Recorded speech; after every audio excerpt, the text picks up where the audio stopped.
What's up, madlang people? Welcome back to my vlog. It's me again, LJ Malinaw Barete.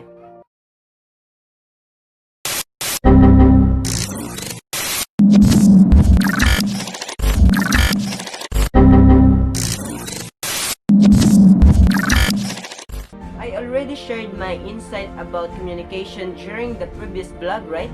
So for today's video, I'm going to share my reflection and insight about various models of communication.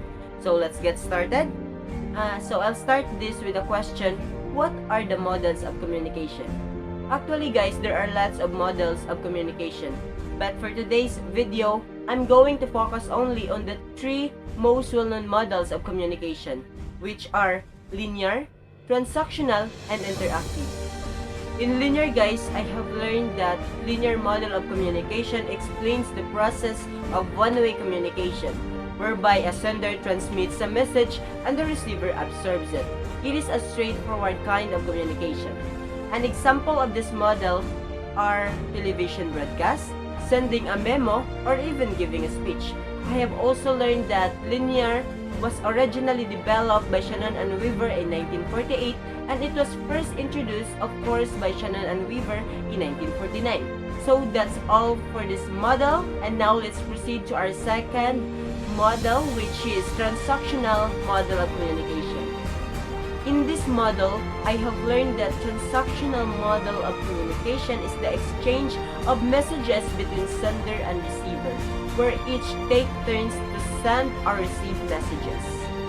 In transactional guys, both sender and receiver are also known as communicators, and their roles reverses each time in the communication process, as both processes of sending and receiving occurs at the same time. The basic premise of transactional model of communication is that individuals are simultaneously engaging in the sending and receiving the messages. An example of this model are face-to-face meeting, a telephone call, a Skype call, a chat session, interactive training, or a meeting in which all attendees participate by sharing ideas or thoughts. I have also learned that Frank Dance is the person who created and introduced the Perlix model, and it was first introduced in 1967. Perlix model that best illustrates the transactional model of communication. So that's all for transactional, and now let's move on to our third and last model, which is interactive model of communication. Interactive model of communication is also known as convergence model or the Scrum model of communication. It emphasizes the coding and decoding of the process, which also focuses on the message exchanges between the receiver and sender and vice versa.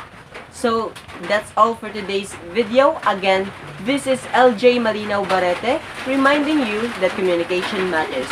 Hope you like this video. Don't forget to subscribe and please click the notification bell for more updates. So, bye-bye!